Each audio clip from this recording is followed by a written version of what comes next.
Welcome to Horror Classics Audiobooks, where timeless terrors of literature comes alive once more.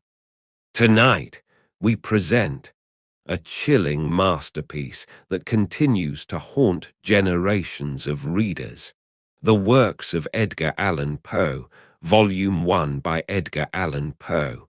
Settle in, dim the lights, and let the darkness of this haunting tale unfold. Now let the story begin. The murders in the RUE morgue. What song the sirens sang, or what name Achilles assumed when he hid himself among women, although puzzling questions, are not beyond all conjecture. Sir Thomas Browne. The mental features discoursed of as the analytical are in themselves but little susceptible of analysis. We appreciate them only in their effects.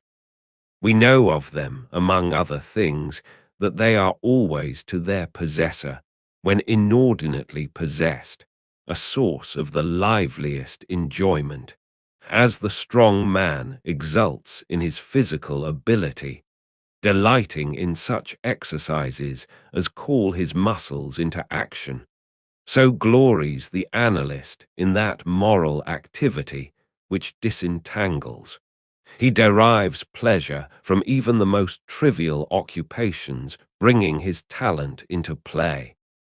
He is fond of enigmas, of conundrums, of hieroglyphics, exhibiting in his solutions of each a degree of acumen which appears to the ordinary apprehension preternatural.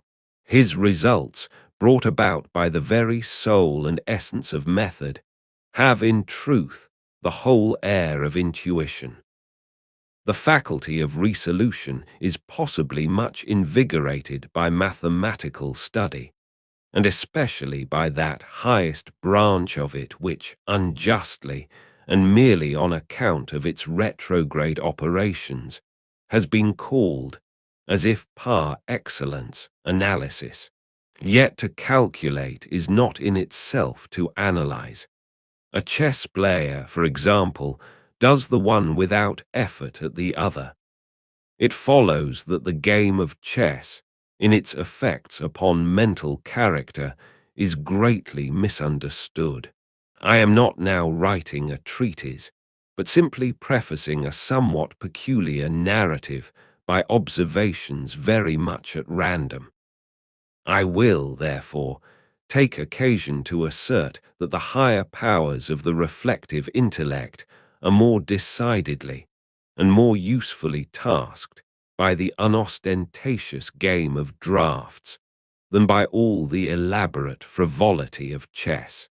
In this latter, where the pieces have different and bizarre motions, with various and variable values, what is only complex is mistaken, a not unusual error, for what is profound.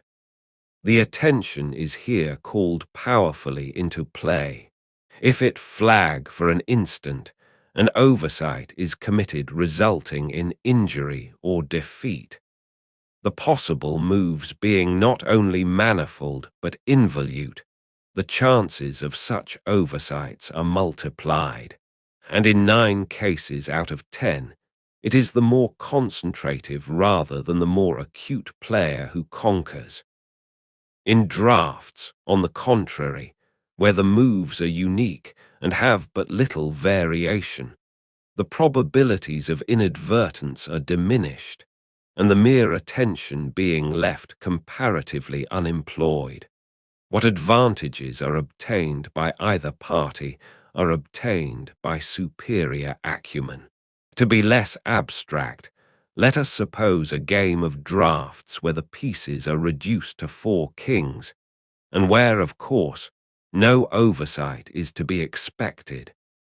It is obvious that here the victory can be decided, the players being at all equal, only by some ricochet movement, the result of some strong exertion of the intellect. Deprived of ordinary resources, the analyst throws himself into the spirit of his opponent, identifies himself therewith, and not unfrequently sees thus, at a glance, the sole methods, sometime indeed absurdly simple ones, by which he may seduce into error or hurry into miscalculation. Whist has long been noted for its influence upon what is termed the calculating power, and men of the highest order of intellect have been known to take an apparently unaccountable delight in it, while eschewing chess as frivolous. Beyond doubt, there is nothing of a similar nature so greatly tasking the faculty of analysis. The best chess player in Christendom may be little more than the best player of chess, but proficiency in whist implies capacity for success in all those more important undertakings where mind struggles with mind. When I say proficiency, I mean that perfection in the game which includes a comprehension of all the sources whence legitimate advantage may be derived. These are not only manifold but multiform, and lie frequently among recesses of thought altogether inaccessible to the ordinary understanding. To observe attentively is to remember distinctly, and so far the concentrative chess player will do very well at whist, while the rules of Hoyle, themselves based upon the mere mechanism of the game, are sufficiently and generally comprehensible. Thus to have a retentive memory and to proceed by the book are points commonly regarded as the sum total of good playing. But it is in matters beyond the limits of mere rule that the skill of the analyst is evinced. He makes, in silence, a host of observations and inferences. So, perhaps, do his companions, and the difference in the extent of the information obtained lies not so much in the validity of the inference as in the quality of the observation. The necessary knowledge is that of what to observe. Our player confines himself not at all, nor, because the game is the object, does he reject deductions from things external to the game. He examines the countenance of his partner, comparing it carefully with that of each of his opponents.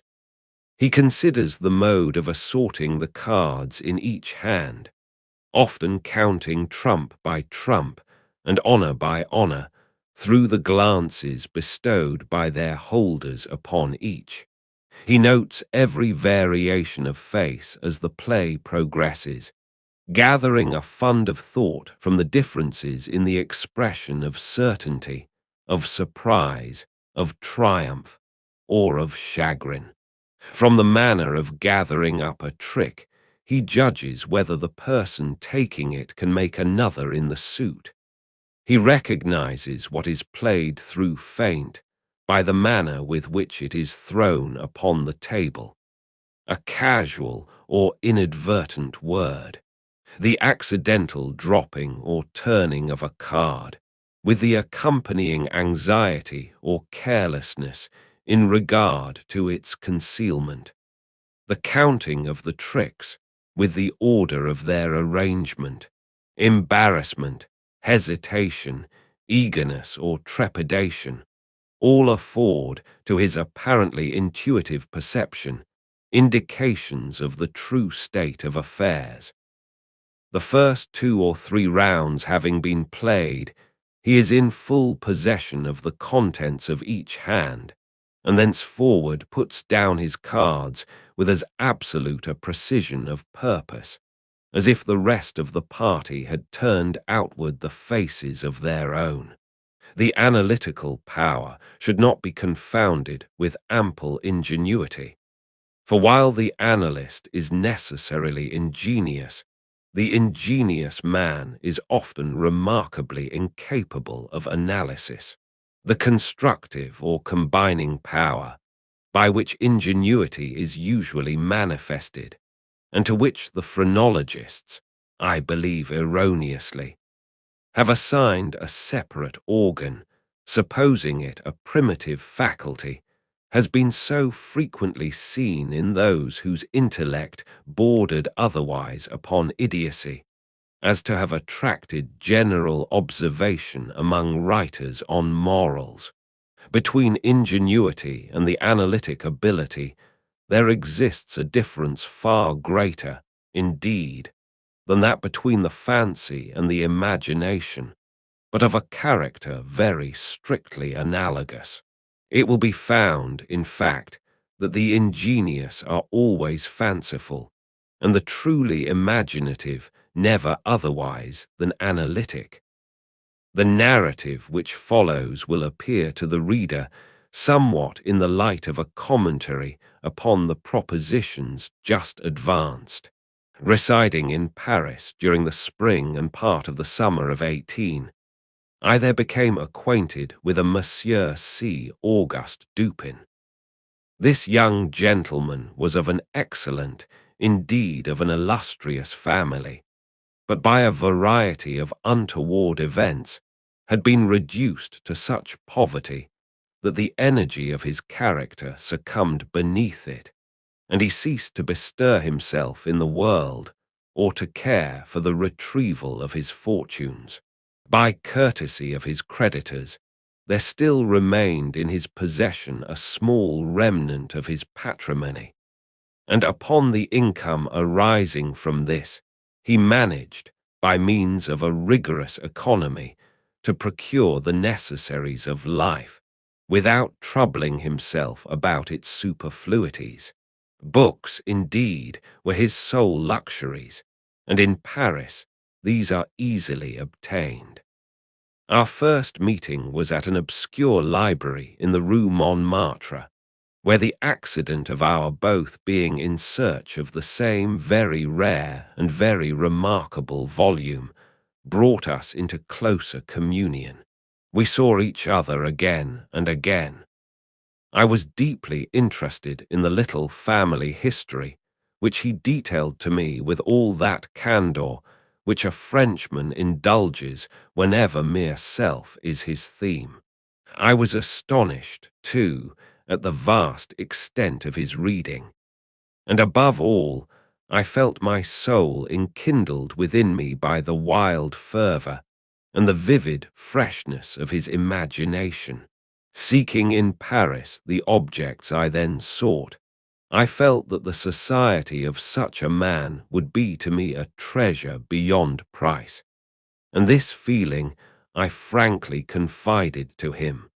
It was at length arranged that we should live together during my stay in the city, and as my worldly circumstances were somewhat less embarrassed than his own, I was permitted to be at the expense of renting and furnishing in a style which suited the rather fantastic gloom of our common temper, a time-eaten and grotesque mansion, long deserted through superstitions into which we did not inquire, and tottering to its fall in a retired and desolate portion of the Faubourg Saint-Germain. Had the routine of our life at this place been known to the world, we should have been regarded as madmen, although, perhaps, as madmen of a harmless nature. Our seclusion was perfect. We admitted no visitors.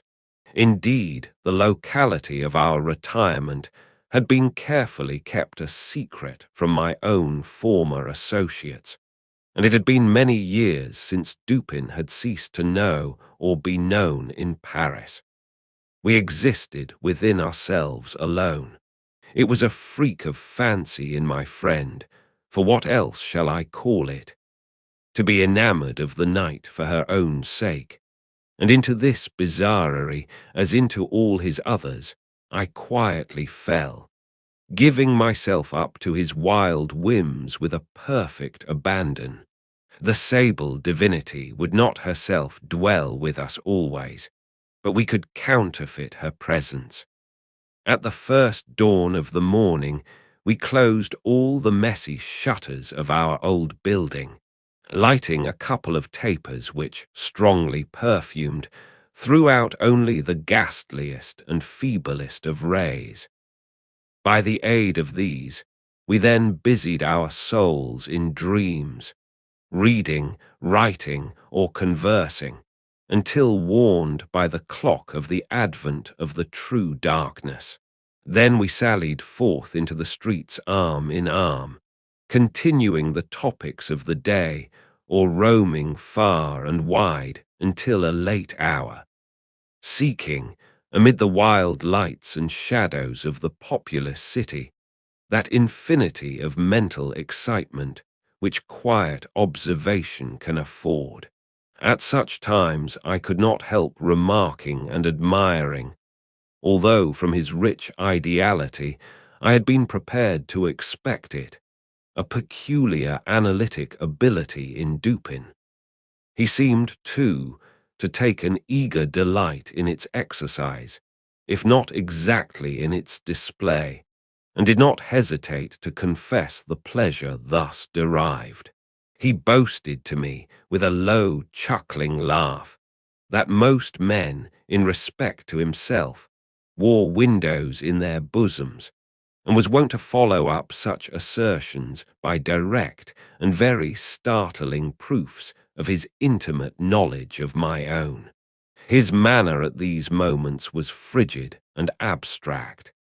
His eyes were vacant in expression, while his voice, usually a rich tenor, rose into a treble which would have sounded petulantly but for the deliberateness and entire distinctness of the enunciation. Observing him in these moods, I often dwelt meditatively upon the old philosophy of the bipart soul, and amused myself with the fancy of a double Dupin, the creative and the resolvent. Let it not be supposed, from what I have just said, that I am detailing any mystery or penning any romance. What I have described in The Frenchman was merely the result of an excited, or perhaps of a diseased intelligence, but of the character of his remarks at the periods in question. An example will best convey the idea. We were strolling one night down a long, dirty street in the vicinity of the Palais Royal. Being both, apparently, occupied with thought, neither of us had spoken a syllable for 15 minutes at least. All at once, Dupin broke forth with these words: "He is a very little fellow, that's true, and would do better for the Theatre des Varietés." "There can be no doubt of that," I replied unwittingly, and not at first observing, so much had I been absorbed in reflection, the extraordinary manner in which the speaker had chimed in with my meditations. In an instant afterward I recollected myself, and my astonishment was profound. "Dupin," said I gravely, "this is beyond my comprehension. I do not hesitate to say that I am amazed and can scarcely credit my senses.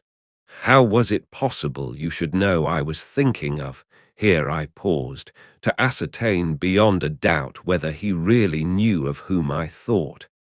"Of Chantilly," said he. "Why do you pause? You were remarking to yourself that his diminutive figure unfitted him for tragedy."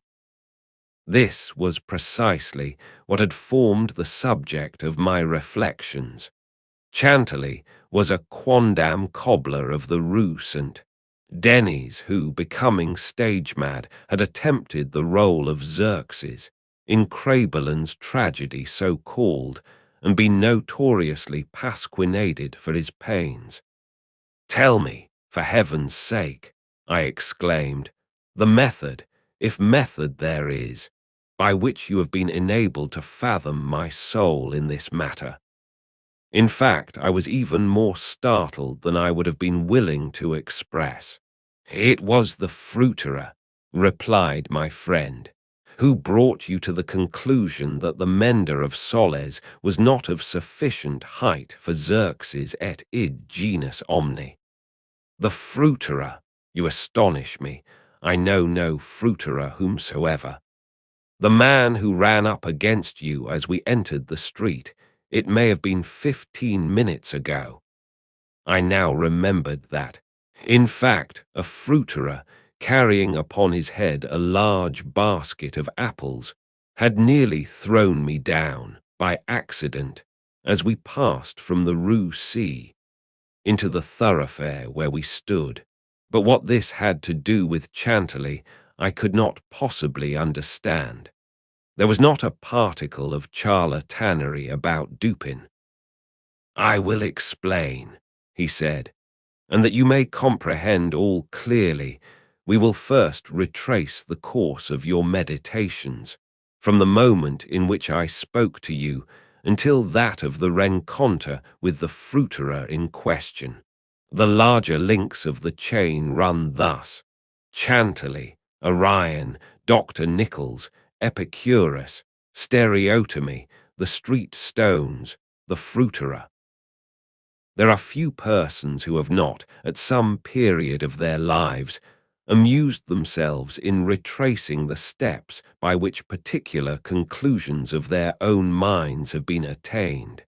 The occupation is often full of interest, and he who attempts it for the first time is astonished by the apparently illimitable distance and incoherence between the starting point and the goal. What, then, must have been my amazement when I heard the Frenchman speak what he had just spoken, and when I could not help acknowledging that he had spoken the truth.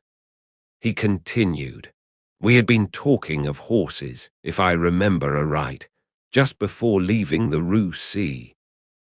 This was the last subject we discussed.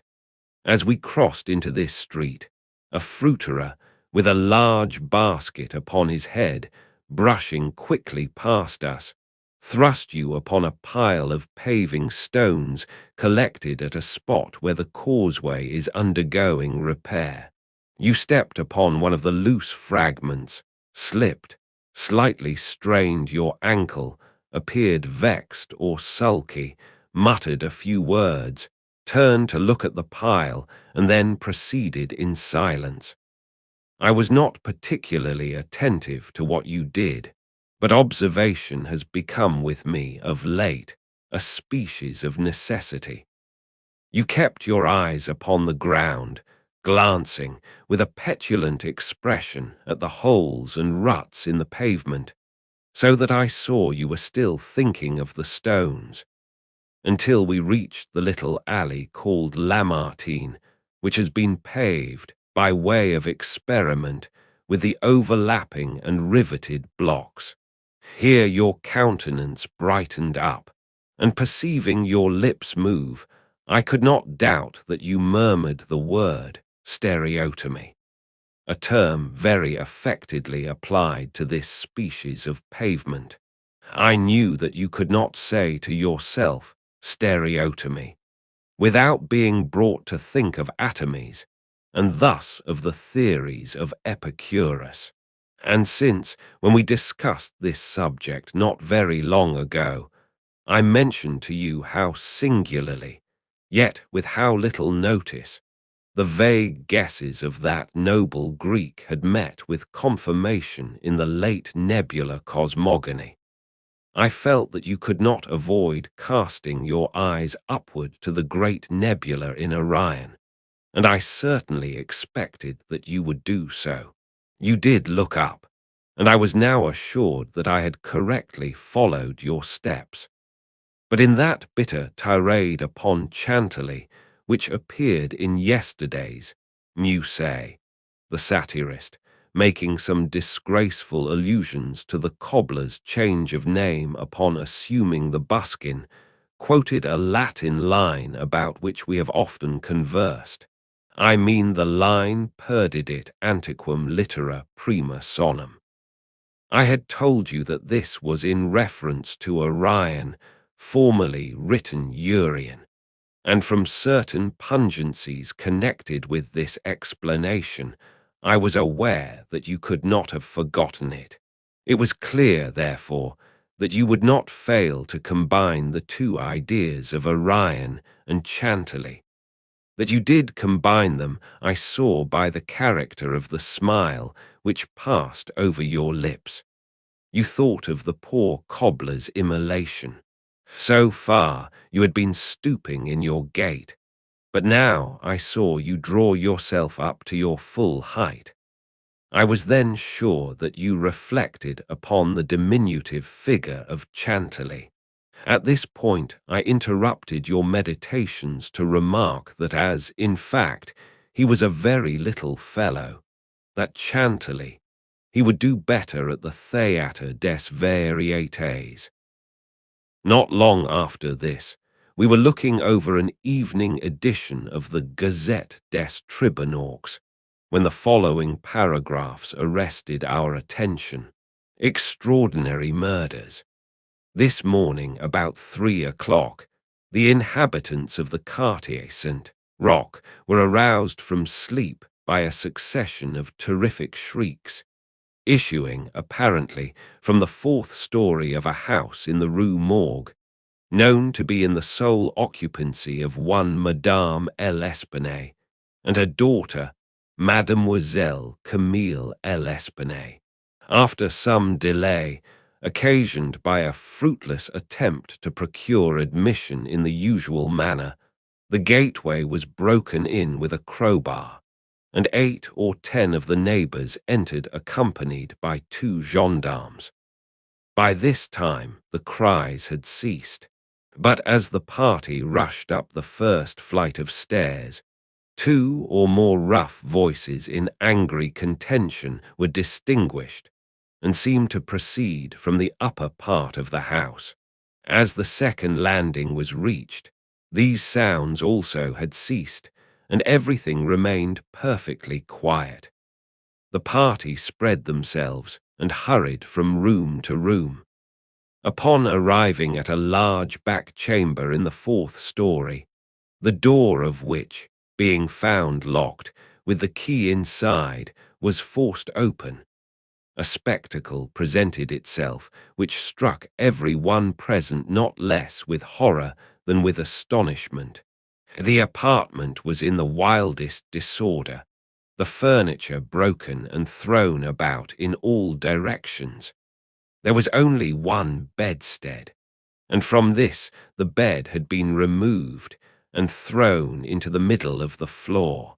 On a chair lay a razor, besmeared with blood. On the hearth were 2 or 3 long and thick tresses of grey human hair, also dabbled in blood, and seeming to have been pulled out by the roots. Upon the floor were found 4 Napoleons, an earring of topaz, 3 large silver spoons, 3 smaller of métal-d'Alger, and 2 bags, containing nearly 4,000 francs in gold. The drawers of a bureau, which stood in one corner, were open, and had been, apparently, rifled, although many articles still remained in them. A small iron safe was discovered under the bed, not under the bedstead. It was open, with the key still in the door. It had no contents beyond a few old letters and other papers of little consequence.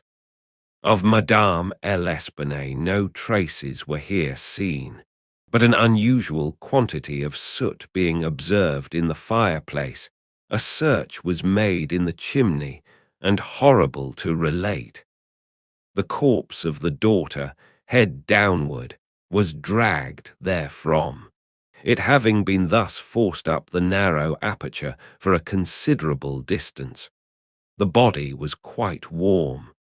Upon examining it, many excoriations were perceived, no doubt occasioned by the violence with which it had been thrust up and disengaged.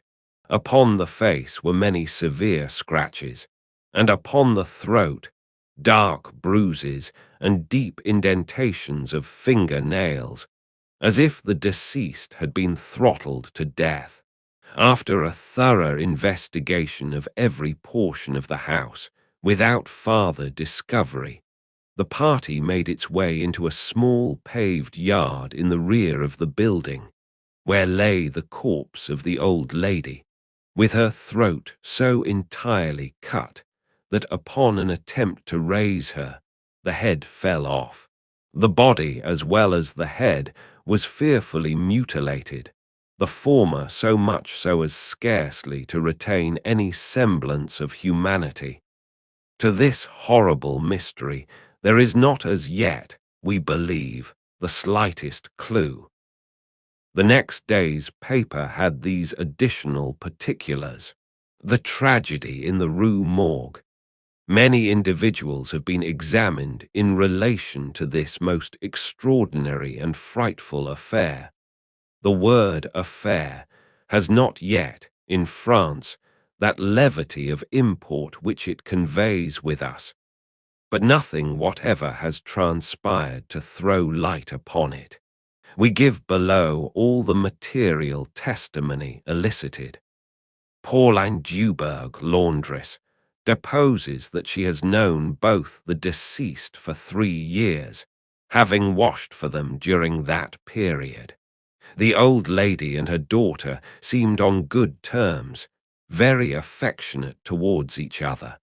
They were excellent pay, could not speak in regard to their mode or means of living, believed that Madame L. told fortunes for a living, was reputed to have money put by, never met any persons in the house when she called for the clothes or took them home, was sure that they had no servant in employ. There appeared to be no furniture in any part of the building except in the 4th story. Pierre Moreau, tobacconist, deposes that he has been in the habit of selling small quantities of tobacco and snuff to Madame L'Espanaye for nearly 4 years, was born in the neighborhood, and has always resided there. The deceased and her daughter had occupied the house in which the corpses were found for more than 6 years. It was formerly occupied by a jeweler who underlet the upper rooms to various persons. The house was the property of Madame L. She became dissatisfied with the abuse of the premises by her tenant and moved into them herself, refusing to let any portion. The old lady was childish. Witness had seen the daughter some 5 or 6 times during the 6 years. The two lived an exceedingly retired life, were reputed to have money. Had heard it said among the neighbors that Madame L. told fortunes, did not believe it. Had never seen any person enter the door except the old lady and her daughter, a porter once or twice, and a physician some 8 or 10 times. Many other persons, neighbors, gave evidence to the same effect. No one was spoken of as frequenting the house. It was not known whether there were any living connections of Madame L. and her daughter. The shutters of the front windows were seldom opened. Those in the rear were always closed, with the exception of the large back room, 4th story. The house was a good house, not very old.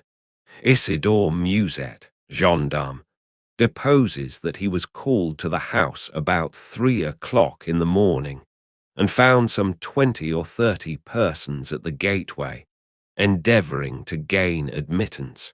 Forced it open at length with a bayonet, not with a crowbar. Had but little difficulty in getting it open, on account of its being a double or folding gate and bolted neither at bottom nor top. The shrieks were continued until the gate was forced, and then suddenly ceased. They seemed to be screams of some person or persons in great agony, were loud and drawn out, not short and quick.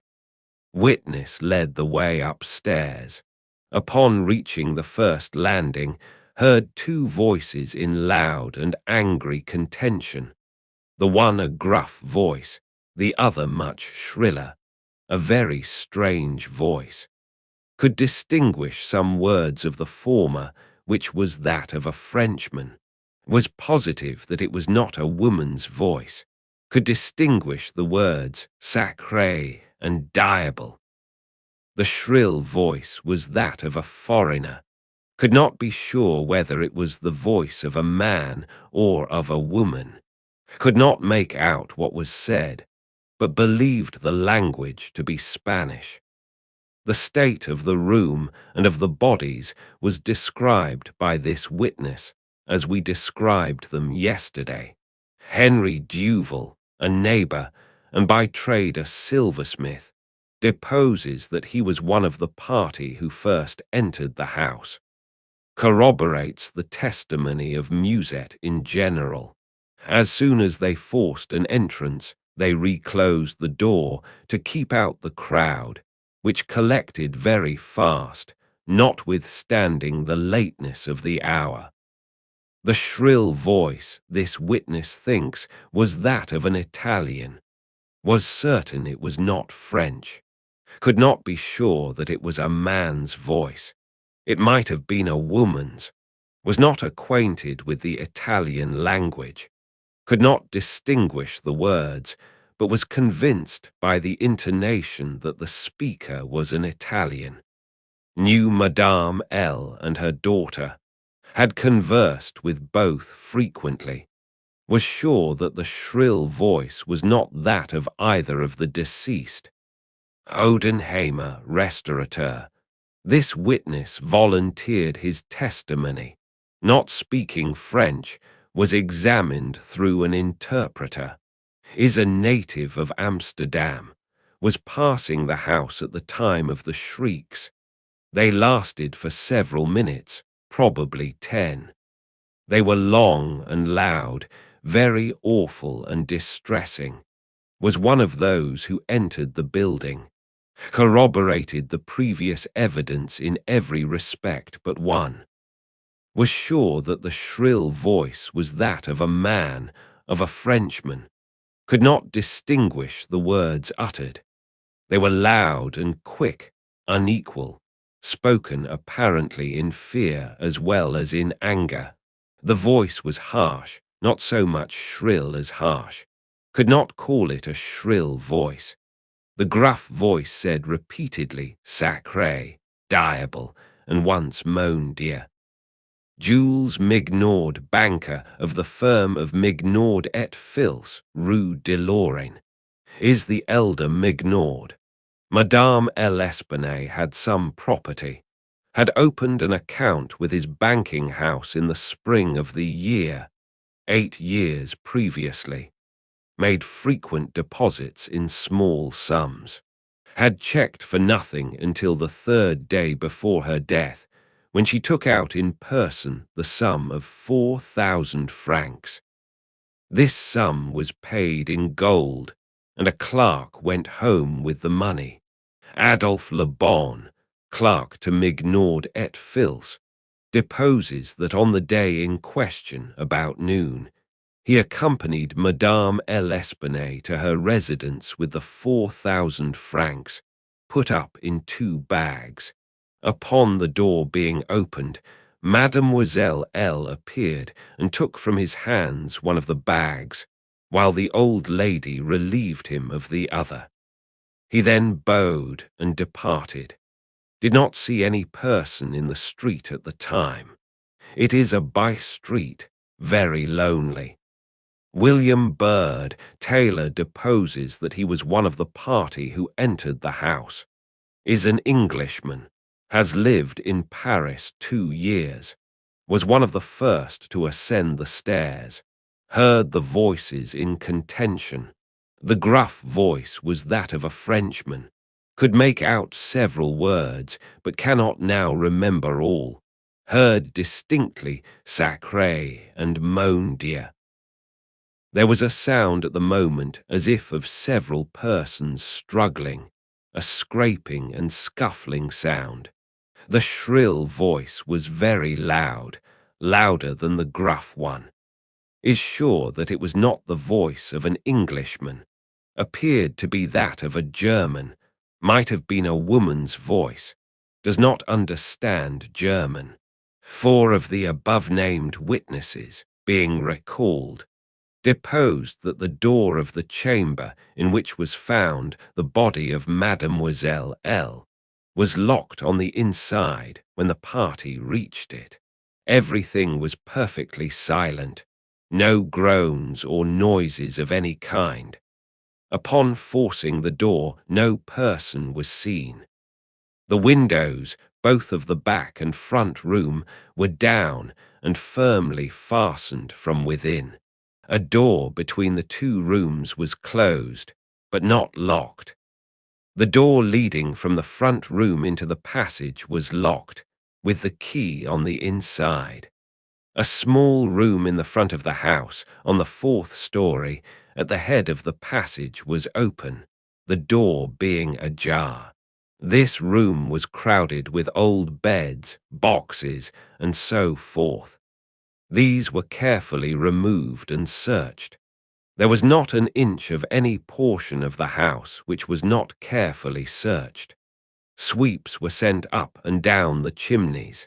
The house was a 4-story one, with garrets, mansards. A trapdoor on the roof was nailed down very securely, did not appear to have been opened for years. The time elapsing between the hearing of the voices in contention and the breaking open of the room door was variously stated by the witnesses. Some made it as short as 3 minutes, some as long as 5. The door was opened with difficulty. Alfonso Garcio, undertaker, deposes that he resides in the RUE Morgue, is a native of Spain, was one of the party who entered the house, did not proceed upstairs, is nervous and was apprehensive of the consequences of agitation, heard the voices in contention. The gruff voice was that of a Frenchman, could not distinguish what was said. The shrill voice was that of an Englishman, is sure of this. Does not understand the English language, but judges by the intonation. Alberto Montani, confectioner, deposes that he was among the first to ascend the stairs, heard the voices in question. The gruff voice was that of a Frenchman, distinguished several words. The speaker appeared to be expostulating, could not make out the words of the shrill voice, spoke quick and unevenly, thinks it the voice of a Russian, corroborates the general testimony, is an Italian, never conversed with a native of Russia. Several witnesses, recalled, here testified that the chimneys of all the rooms on the 4th story were too narrow to admit the passage of a human being. By sweeps were meant cylindrical sweeping brushes, such as are employed by those who clean chimneys. These brushes were passed up and down every flue in the house. There is no back passage by which anyone could have descended while the party proceeded upstairs. The body of Mademoiselle L'Espanaye was so firmly wedged in the chimney that it could not be got down until 4 or 5 of the party united their strength. Paul Dumas, physician, deposes that he was called to view the bodies about daybreak. They were both then lying on the sacking of the bedstead in the chamber where Mademoiselle L. was found. The corpse of the young lady was much bruised and excoriated. The fact that it had been thrust up the chimney would sufficiently account for these appearances. The throat was greatly chafed. There were several deep scratches just below the chin, together with a series of livid spots which were evidently the impression of fingers. The face was fearfully discolored, and the eyeballs protruded. The tongue had been partially bitten through. A large bruise was discovered upon the pit of the stomach, produced, apparently, by the pressure of a knee. In the opinion of M. Dumas, Mademoiselle L'Espanaye had been throttled to death by some person or persons unknown. The corpse of the mother was horribly mutilated. All the bones of the right leg and arm were more or less shattered. The left tibia much splintered, as well as all the ribs of the left side. Whole body dreadfully bruised and discolored. It was not possible to say how the injuries had been inflicted. A heavy club of wood or a broad bar of iron, a chair, any large, heavy, and obtuse weapon would have produced such results if wielded by the hands of a very powerful man. No woman could have inflicted the blows with any weapon. The head of the deceased, when seen by witness, was entirely separated from the body and was also greatly shattered. The throat had evidently been cut with some very sharp instrument, probably with a razor. Alexander Etienne, surgeon, was called with M. Dumas to view the bodies, corroborated the testimony and the opinions of M. Dumas. Nothing farther of importance was elicited, although several other persons were examined. A murder so mysterious and so perplexing in all its particulars was never before committed in Paris, if indeed a murder has been committed at all. The police are entirely at fault, an unusual occurrence in affairs of this nature. There is not, however, the shadow of a clue apparent. The evening edition of the paper stated that the greatest excitement still continued in the Quartier Saint-Roch, that the premises in question had been carefully researched, and fresh examinations of witnesses instituted, but all to no purpose. A postscript, however, mentioned that Adolphe Le Bon had been arrested and imprisoned, although nothing appeared to criminate him, beyond the facts already detailed. Dupin seemed singularly interested in the progress of this affair. At least so I judged from his manner, for he made no comments. It was only after the announcement that Le Bon had been imprisoned that he asked me my opinion respecting the murders. I could merely agree with all Paris in considering them an insoluble mystery. I saw no means by which it would be possible to trace the murderer. "We must not judge of the means," said Dupin, "by this shell of an examination. The Parisian police, so much extolled for acumen, are cunning, but no more. There is no method in their proceedings beyond the method of the moment. They make a vast parade of measures, but not unfrequently these are so ill adapted to the objects proposed as to put us in mind of Monsieur Jourdain's calling for his robe de chambre, pour mieux entendre la musique.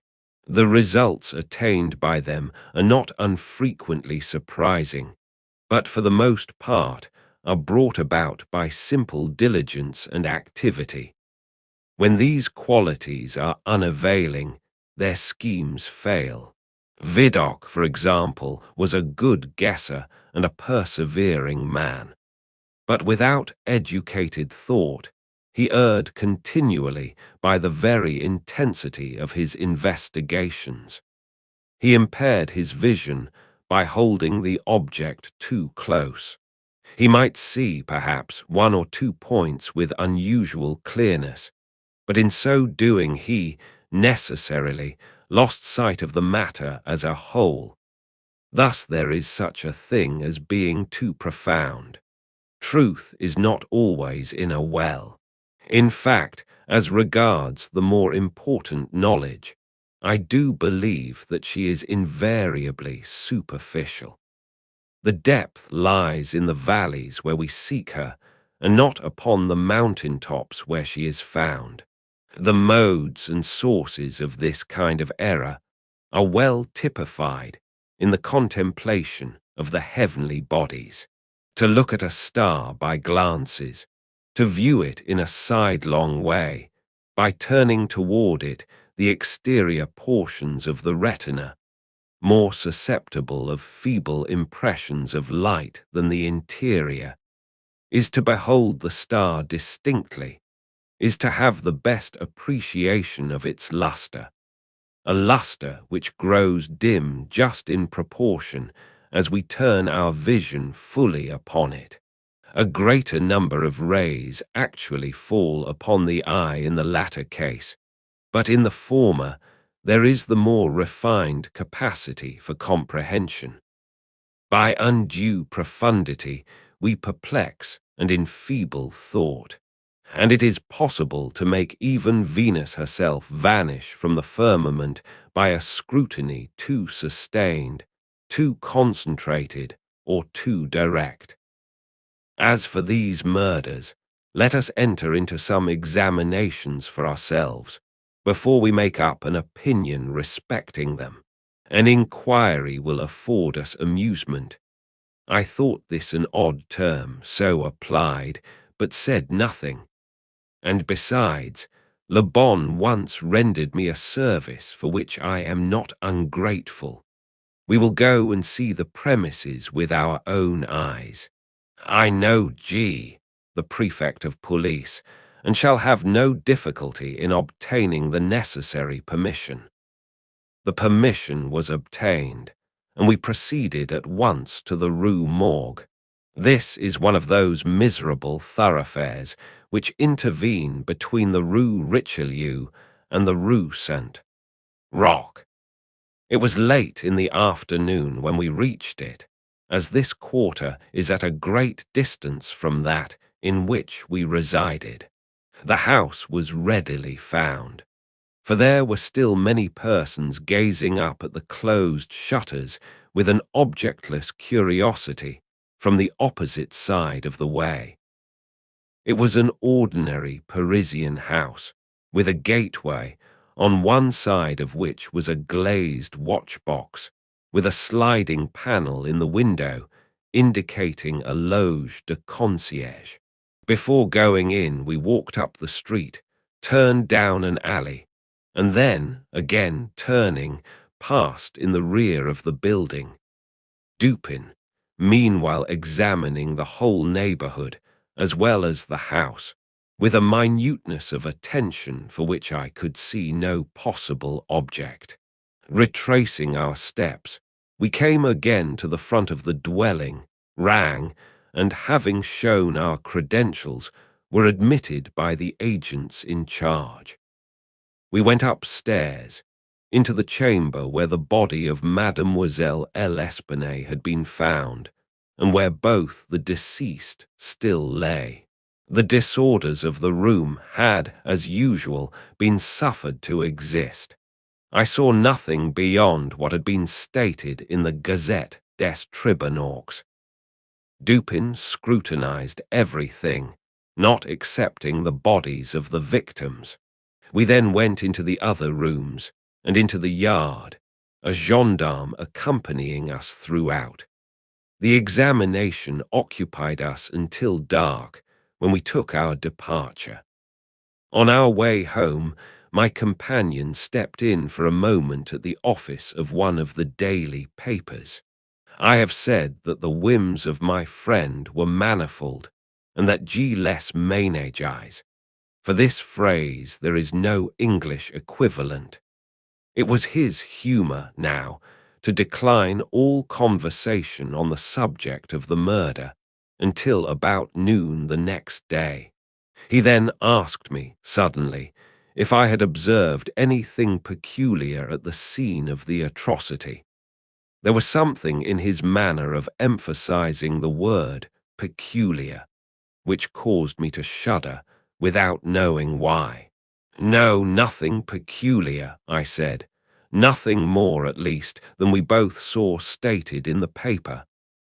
The Gazette, he replied, has not entered, I fear, into the unusual horror of the thing, but dismiss the idle opinions of this print. It appears to me that this mystery is considered insoluble, for the very reason which should cause it to be regarded as easy of solution. I mean for the outre character of its features. The police are confounded by the seeming absence of motive, not for the murder itself, but for the atrocity of the murder. They are puzzled, too, by the seeming impossibility of reconciling the voices heard in contention with the facts that no one was discovered upstairs but the assassinated Mademoiselle L'Espanaye, and that there were no means of egress without the notice of the party ascending. The wild disorder of the room, the corpse thrust with the head downward up the chimney, the frightful mutilation of the body of the old lady. These considerations, with those just mentioned, and others which I need not mention, have sufficed to paralyze the powers, by putting completely at fault the boasted acumen of the government agents. They have fallen into the gross but common error of confounding the unusual with the abstruse. But it is by these deviations from the plane of the ordinary that reason feels its way, if at all, in its search for the true. In investigations such as we are now pursuing, it should not be so much asked what has occurred, as what has occurred that has never occurred before. In fact, the facility with which I shall arrive, or have arrived, at the solution of this mystery is in the direct ratio of its apparent insolubility in the eyes of the police. I stared at the speaker in mute astonishment. I am now awaiting, continued he, looking toward the door of our apartment. I am now awaiting a person who, although perhaps not the perpetrator of these butcheries, must have been in some measure implicated in their perpetration. Of the worst portion of the crimes committed, it is probable that he is innocent. I hope that I am right in this supposition, for upon it I build my expectation of reading the entire riddle. I look for the man here, in this room, every moment. It is true that he may not arrive, but the probability is that he will. Should he come, it will be necessary to detain him. Here are pistols, and we both know how to use them when occasion demands their use. I took the pistols, scarcely knowing what I did or believing what I heard, while Dupin went on, very much as if in a soliloquy. I have already spoken of his abstract manner at such times. His discourse was addressed to myself, but his voice, although by no means loud, had that intonation which is commonly employed in speaking to someone at a great distance. His eyes, vacant in expression, regarded only the wall. That the voices heard in contention, he said, by the party upon the stairs were not the voices of the women themselves, was fully proved by the evidence. This relieves us of all doubt upon the question whether the old lady could have first destroyed the daughter and afterward have committed suicide. I speak of this point chiefly for the sake of method, for the strength of Madame L'Espanaye would have been utterly unequal to the task of thrusting her daughter's corpse up the chimney as it was found, and the nature of the wounds upon her own person entirely preclude the idea of self-destruction. Murder, then, has been committed by some third party, and the voices of this third party were those heard in contention. Let me now advert, not to the whole testimony respecting these voices, but to what was peculiar in that testimony. Did you observe anything peculiar about it?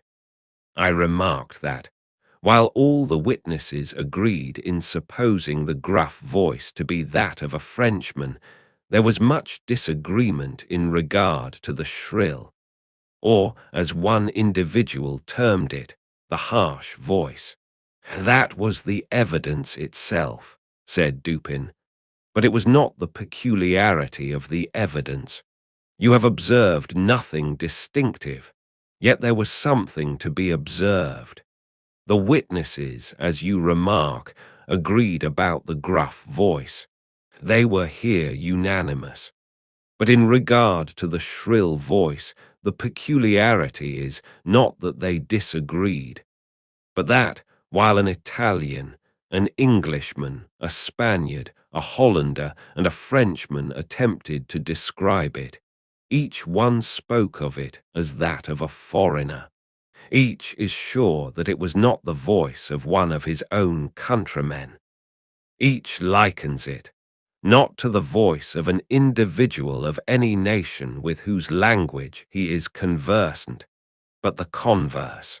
The Frenchman supposes it the voice of a Spaniard, and might have distinguished some words had he been acquainted with the Spanish. The Dutchman maintains it to have been that of a Frenchman, but we find it stated that, not understanding French, this witness was examined through an interpreter. The Englishman thinks it the voice of a German and does not understand German. The Spaniard is sure that it was that of an Englishman, but judges by the intonation altogether, as he has no knowledge of the English. The Italian believes it the voice of a Russian, but has never conversed with a native of Russia. A second Frenchman differs, moreover, with the first, and is positive that the voice was that of an Italian, but not being cognizant of that tongue, is, like the Spaniard, convinced by the intonation.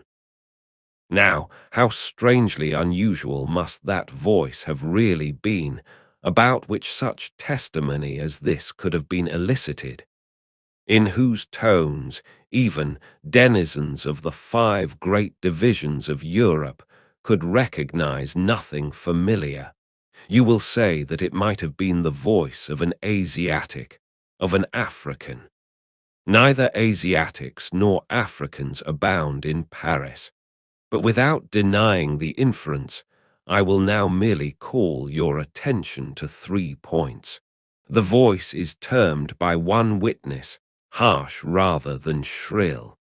It is represented by 2 others to have been quick and unequal. No words, no sounds resembling words, were by any witness mentioned as distinguishable. I know not, continued Dupin, what impression I may have made so far upon your own understanding, but I do not hesitate to say that legitimate deductions even from this portion of the testimony, the portion respecting the gruff and shrill voices, are in themselves sufficient to engender a suspicion which should give direction to all farther progress in the investigation of the mystery. I said legitimate deductions, but my meaning is not thus fully expressed. I design to imply that the deductions are the sole proper ones, and that the suspicion arises inevitably from them as the single result. What the suspicion is, however, I will not say just yet. I merely wish you to bear in mind that, with myself, it was sufficiently forcible to give a definite form, a certain tendency, to my inquiries in the chamber. Let us now transport ourselves in fancy to this chamber. What shall we first seek here? the means of egress employed by the murderers. It is not too much to say that neither of us believe in preternatural events. Madame and Mademoiselle L'Espanaye were not destroyed by spirits. The doers of the deed were material and escaped materially. Then how? Fortunately, there is but one mode of reasoning upon the point, and that mode must lead us to a definite decision. Let us examine, each by each, the possible means of egress. It is clear that the assassins were in the room where Mademoiselle L'Espanaye was found, or at least in the room adjoining, when the party ascended the stairs. It is then only from these two apartments that we have to seek issues. The police have laid bare the floors, the ceilings, and the masonry of the walls in every direction. No secret issues could have escaped their vigilance, but not trusting to their eyes, I examined with my own. There were, then, no secret issues. Both doors leading from the rooms into the passage were securely locked, with the keys inside. Let us turn to the chimneys. These, although of ordinary width for some 8 or 10 feet above the hearths, will not admit, throughout their extent, the body of a large cat. The impossibility of egress, by means already stated, being thus absolute, we are reduced to the windows. Through those of the front room, no one could have escaped without notice from the crowd in the street. The murderers must have passed, then, through those of the back room. Now, brought to this conclusion in so unequivocal a manner as we are, it is not our part, as reasoners, to reject it on account of apparent impossibilities. It is only left for us to prove that these apparent impossibilities are, in reality, not such. There are 2 windows in the chamber. One of them is unobstructed by furniture and is wholly visible. The lower portion of the other is hidden from view by the head of the unwieldy bedstead, which is thrust close up against it. The former was found securely fastened from within. It resisted the utmost force of those who endeavored to raise it. A large gimlet hole had been pierced in its frame to the left, and a very stout nail was found fitted therein, nearly to the head.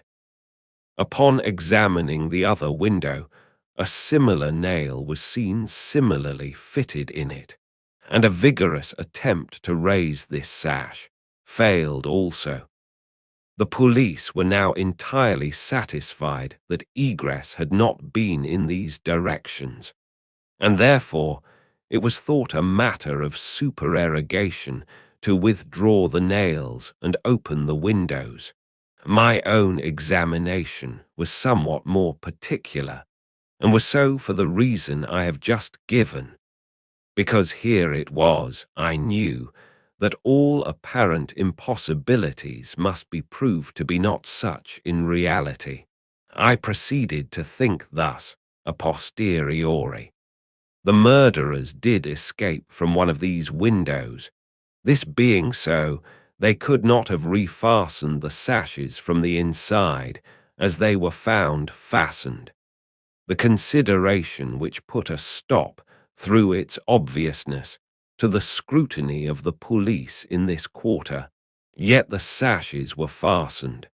They must then have the power of fastening themselves. There was no escape from this conclusion. I stepped to the unobstructed casement, withdrew the nail with some difficulty, and attempted to raise the sash. It resisted all my efforts, as I had anticipated. A concealed spring must, I now know, exist, and this corroboration of my idea convinced me that my premises, at least, were correct. However mysterious still appeared the circumstances attending the nails. A careful search soon brought to light the hidden spring. I pressed it, and satisfied with the discovery, forbore to upraise the sash. I now replaced the nail and regarded it attentively. A person passing out through this window might have reclosed it, and the spring would have caught, but the nail could not have been replaced. The conclusion was plain, and again narrowed in the field of my investigations. The assassins must have escaped through the other window. Supposing, then, the springs upon each sash to be the same, as was probable, there must be found a difference between the nails, or at least between the modes of their fixture. Getting upon the sacking of the bedstead, I looked over the headboard minutely at the second casement. Passing my hand down behind the board, I readily discovered and pressed the spring, which was, as I had supposed, identical in character with its neighbor. I now looked at the nail. It was as stout as the other, and apparently fitted in the same manner, driven in nearly up to the head. You will say that I was puzzled, but if you think so, you must have misunderstood the nature of the inductions. To use a sporting phrase, I had not been once at fault. The scent had never for an instant been lost. There was no flaw in any link of the chain. I had traced the secret to its ultimate result, and that result was the nail. It had, I say, in every respect, the appearance of its fellow in the other window. But this fact was an absolute nullity, conclusive as it might seem to be, when compared with the consideration that here, at this point, terminated the clue. There must be something wrong, I said, about the nail. I touched it, and the head, with about 1/4 of an inch of the shank, came off in my fingers. The rest of the shank was in the gimlet hole where it had been broken off. The fracture was an old one, for its edges were encrusted with rust, and had apparently been accomplished by the blow of a hammer which had partially embedded in the top of the bottom sash, the head portion of the nail. I now carefully replaced this head portion in the indentation whence I had taken it, and the resemblance to a perfect nail was complete. The fissure was invisible. Pressing the spring, I gently raised the sash for a few inches. The head went up with it, remaining firm in its bed. I closed the window, and the semblance of the whole nail was again perfect. The riddle, so far, was now unriddled. The assassin had escaped through the window which looked upon the bed, dropping of its own accord upon his exit, or perhaps purposely closed. It had become fastened by the spring, and it was the retention of this spring which had been mistaken by the police for that of the nail, farther inquiry being thus considered unnecessary. The next question is that of the mode of descent. Upon this point, I had been satisfied in my walk with you around the building. About 5.5 feet from the casement in question, there runs a lightning rod. From this rod, it would have been impossible for anyone to reach the window itself, to say nothing of entering it. I observed, however, that the shutters of the 4th story were of the peculiar kind called by Parisian carpenters ferrades, a kind rarely employed at the present day, but frequently seen upon very old mansions at Lyons and Bordeaux. They are in the form of an ordinary door, a single, not a folding door, except that the lower half is latticed or worked in open trellis, thus affording an excellent hold for the hands. In the present instance, these shutters are fully 3.5 feet broad. When we saw them from the rear of the house, they were both about half open. That is to say, they stood off at right angles from the wall. It is probable that the police, as well as myself, examined the back of the tenement. But if so, in looking at these ferrades in the line of their breadth, as they must have done, they did not perceive this great breadth itself, or, at all events, failed to take it into due consideration. In fact, having once satisfied themselves that no egress could have been made in this quarter, they would naturally bestow here a very cursory examination. It was clear to me, however, that the shutter belonging to the window at the head of the bed would, if swung fully back to the wall, reach to within 2 feet of the lightning rod. It was also evident that, by exertion of a very unusual degree of activity and courage, an entrance into the window from the rod might have been thus effected. By reaching to the distance of 2.5 feet, we now suppose the shutter open to its whole extent. A robber might have taken a firm grasp upon the trellis work, letting go, then, his hold upon the rod, placing his feet securely against the wall, and springing boldly from it. He might have swung the shutter so as to close it, and if we imagine the window open at the time, might even have swung himself into the room.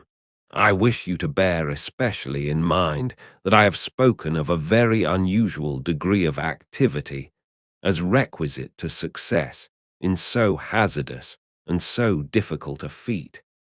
It is my design to show you, first, that the thing might possibly have been accomplished, but secondly and chiefly, I wish to impress upon your understanding the very extraordinary, the almost preternatural character of that agility which could have accomplished it.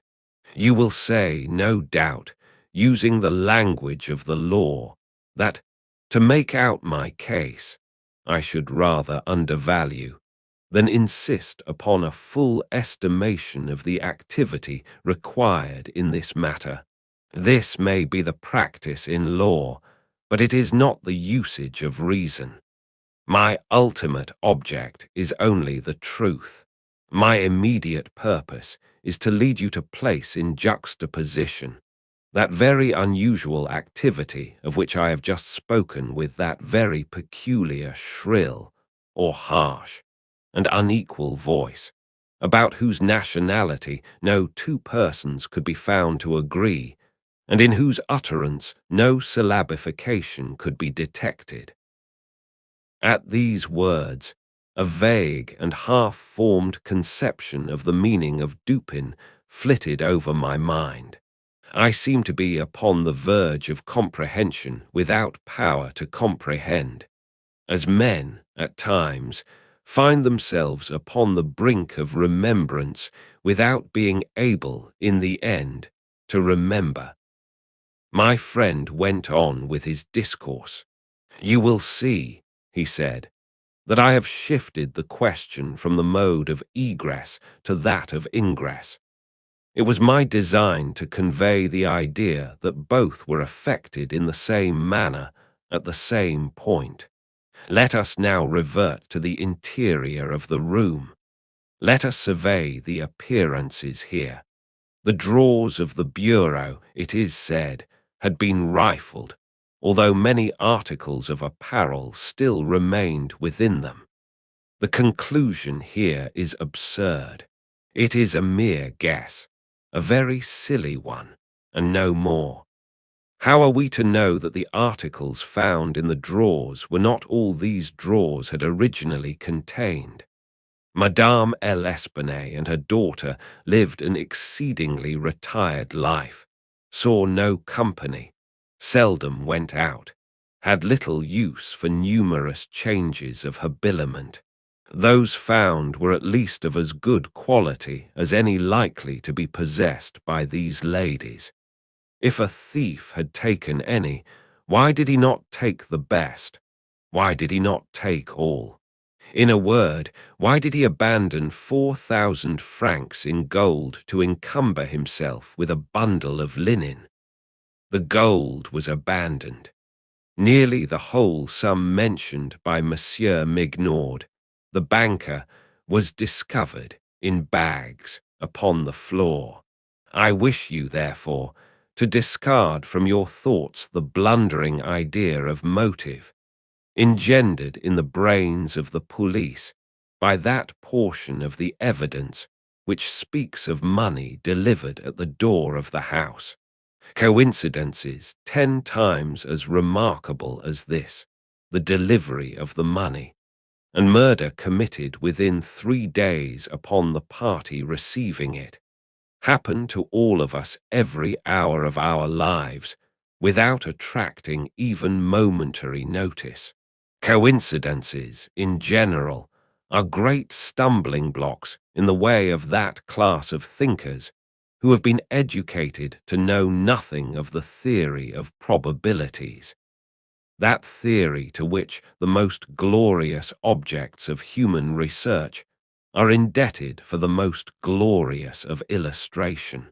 In the present instance, had the gold been gone, the fact of its delivery 3 days before would have formed something more than a coincidence.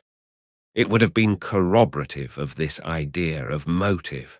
But under the real circumstances of the case, if we are to suppose gold the motive of this outrage, we must also imagine the perpetrator so vacillating an idiot as to have abandoned his gold and his motive together. Keeping now steadily in mind the points to which I have drawn your attention, that peculiar voice, that unusual agility, and that startling absence of motive in a murder so singularly atrocious as this, let us glance at the butchery itself. Here is a woman strangled to death by manual strength and thrust up a chimney, head downward. Ordinary assassins employ no such modes of murder as this. Least of all do they thus dispose of the murdered. In the manner of thrusting the corpse up the chimney, you will admit that there was something excessively outre, something altogether irreconcilable with our common notions of human action, even when we suppose the actors the most depraved of men. Think, too, how great must have been that strength which could have thrust the body up such an aperture so forcibly, that the united vigour of several persons was found barely sufficient to drag it down. Turn now to other indications of the employment of a vigour most marvellous. On the hearth were thick tresses, very thick tresses, of grey human hair.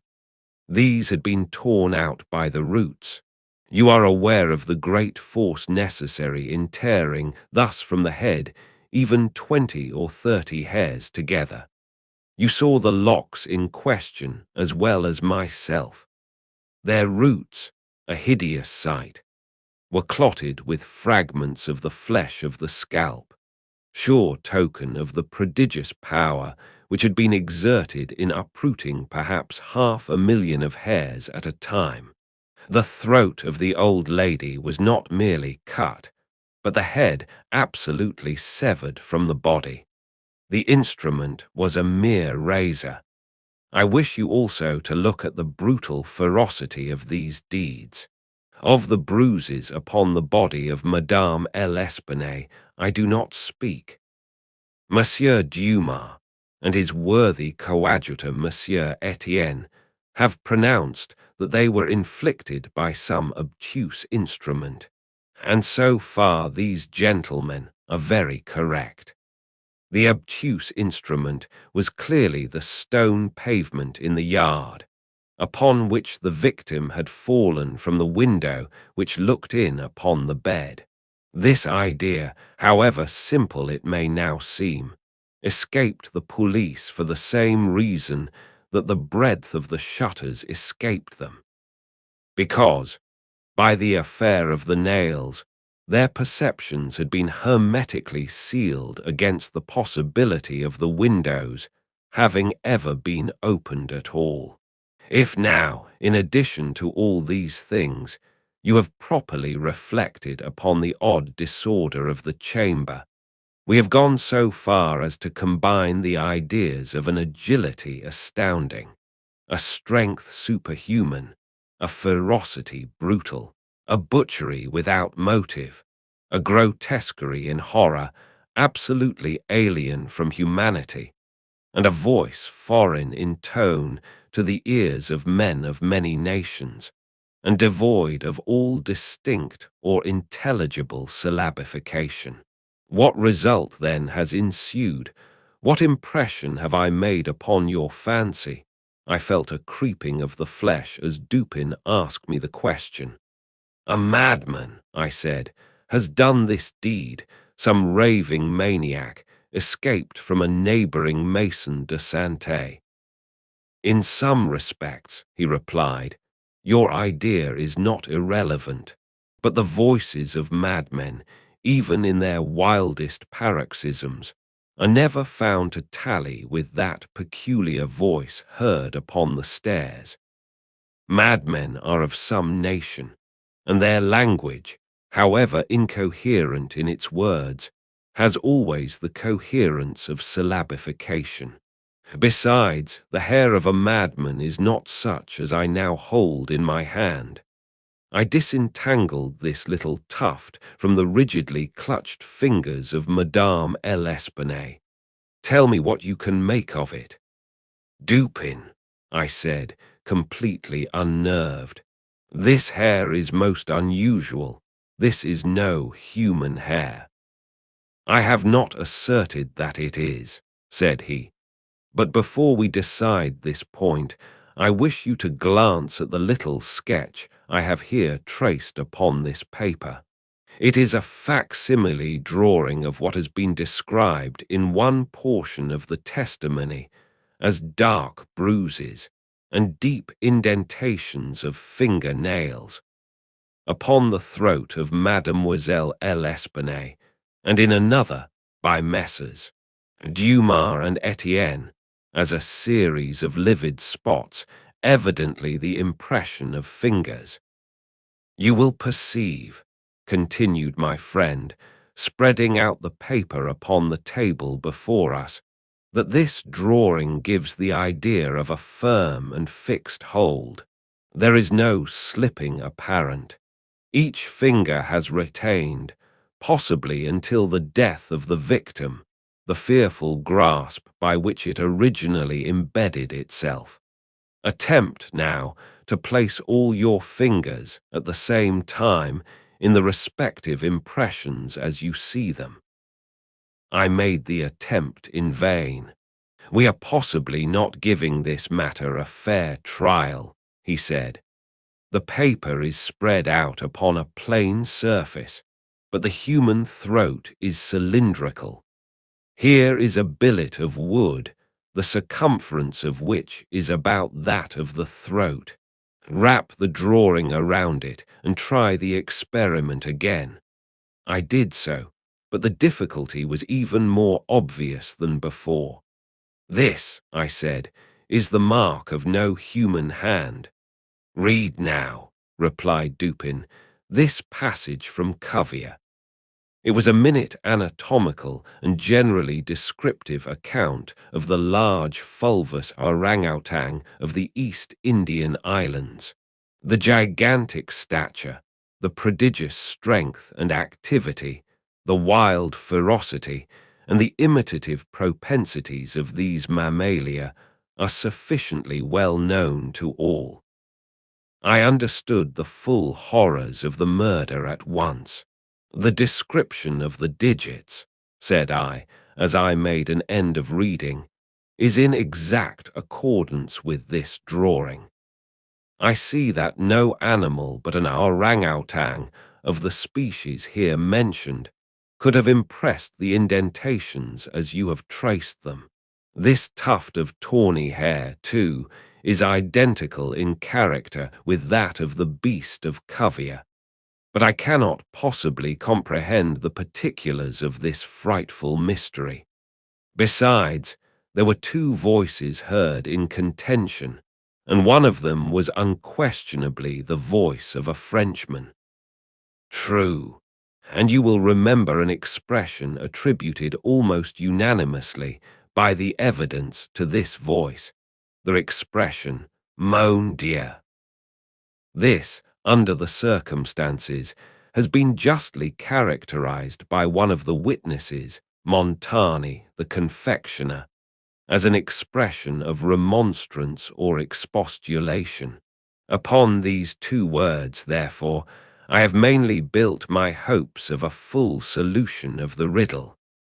A Frenchman was cognizant of the murder.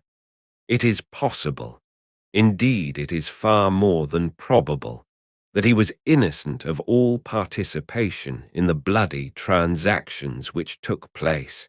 The orangutan may have escaped from him. He may have traced it to the chamber, but under the agitating circumstances which ensued, he could never have recaptured it. It is still at large. I will not pursue these guesses, for I have no right to call them more, since the shades of reflection upon which they are based are scarcely of sufficient depth to be appreciable by my own intellect, and since I could not pretend to make them intelligible to the understanding of another, we will call them guesses then, and speak of them as such. If the Frenchman in question is indeed, as I suppose, innocent of this atrocity, this advertisement which I left last night, upon our return home, at the office of Le Monde, a paper devoted to the shipping interest and much sought by sailors, will bring him to our residence. He handed me a paper, and I read thus: caught in the Bois de Boulogne, early in the morning of the the morning of the murder, a very large, tawny orangutan of the Bornese species.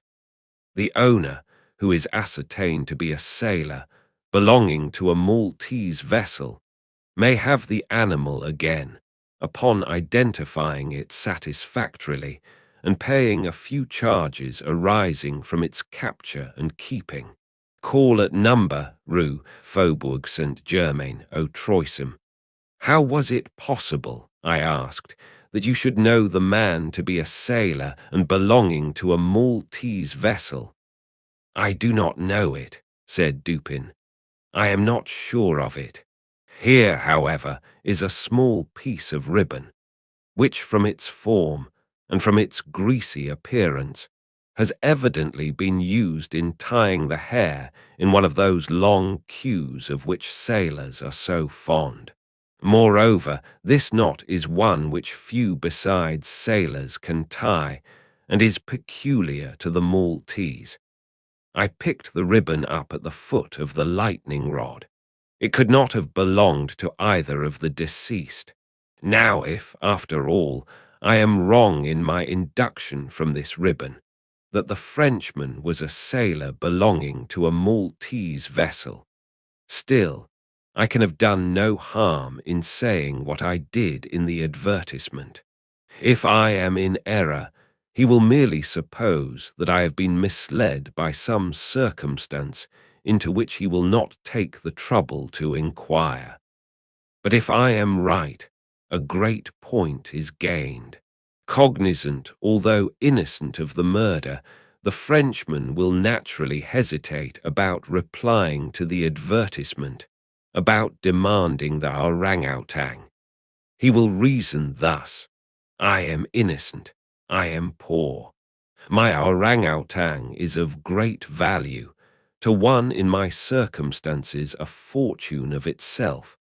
Why should I lose it through idle apprehensions of danger?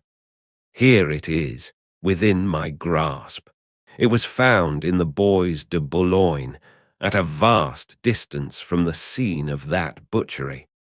How can it ever be suspected that a brute beast should have done the deed? The police are at fault. They have failed to procure the slightest clue. Should they even trace the animal, it would be impossible to prove me cognizant of the murder, or to implicate me in guilt on account of that cognizance. Above all, I am known. The advertiser designates me as the possessor of the beast. I am not sure to what limit his knowledge may extend. Should I avoid claiming a property of so great value, which it is known that I possess, I will render the animal at least liable to suspicion. It is not my policy to attract attention either to myself or to the beast. I will answer the advertisement, get the orangutan, and keep it close until this matter has blown over. At this moment, we heard a step upon the stairs. "Be ready," said Dupin, "with your pistols, but neither use them nor show them until at a signal from myself." The front door of the house had been left open, and the visitor had entered without ringing and advanced several steps upon the staircase. Now, however, he seemed to hesitate. Presently we heard him descending. Dupin was moving quickly to the door when we again heard him coming up. He did not turn back a second time, but stepped up with decision and rapped at the door of our chamber. "Come in," said Dupin in a cheerful and hearty tone. A man entered. He was a sailor, evidently, a tall, stout, and muscular-looking person, with a certain daredevil expression of countenance, not altogether unprepossessing. His face, greatly sunburnt, was more than half hidden by whisker and mustachio. He had with him a huge oaken cudgel, but appeared to be otherwise unarmed. He bowed awkwardly and bade us "good evening" in French accents, which, although somewhat Neufchatelish, were still sufficiently indicative of a Parisian origin. "Sit down, my friend," said Dupin. "I suppose you have called about the orangutan. Upon my word, I almost envy you the possession of him. A remarkably fine, and no doubt a very valuable animal. How old do you suppose him to be?" The sailor drew a long breath, with the air of a man relieved of some intolerable burden, and then replied in an assured tone, "I have no way of telling, but he can't be more than 4 or 5 years old. Have you got him here?" "Oh no, we had no conveniences for keeping him here. He is at a livery stable in the Rue Dubourg, just by. You can get him in the morning. Of course you are prepared to identify the property." "To be sure I am, sir." "I shall be sorry to part with him," said Dupin. "I don't mean that you should be at all this trouble for nothing, sir," said the man. "Couldn't expect it.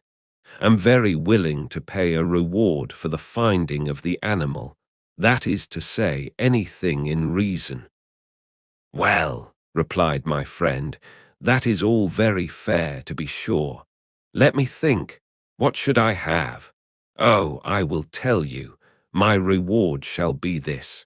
You shall give me all the information in your power about these murders in the Rue Morgue." Dupin said the last words in a very low tone and very quietly. Just as quietly, too, he walked toward the door, locked it, and put the key in his pocket. He then drew a pistol from his bosom and placed it, without the least flurry, upon the table. The sailor's face flushed up as if he were struggling with suffocation. He started to his feet and grasped his cudgel, but the next moment he fell back into his seat, trembling violently, and with the countenance of death itself. He spoke not a word. I pitied him from the bottom of my heart. "My friend," said Dupin in a kind tone, "you are alarming yourself unnecessarily. You are indeed. We mean you no harm whatever. I pledge you the honor of a gentleman and of a Frenchman that we intend you no injury. I perfectly well know that you are innocent of the atrocities in the Rue Morgue. It will not do, however, to deny that you are in some measure implicated in them. From what I have already said, you must know that I have had means of information about this matter, means of which you could never have dreamed. Now the thing stands thus.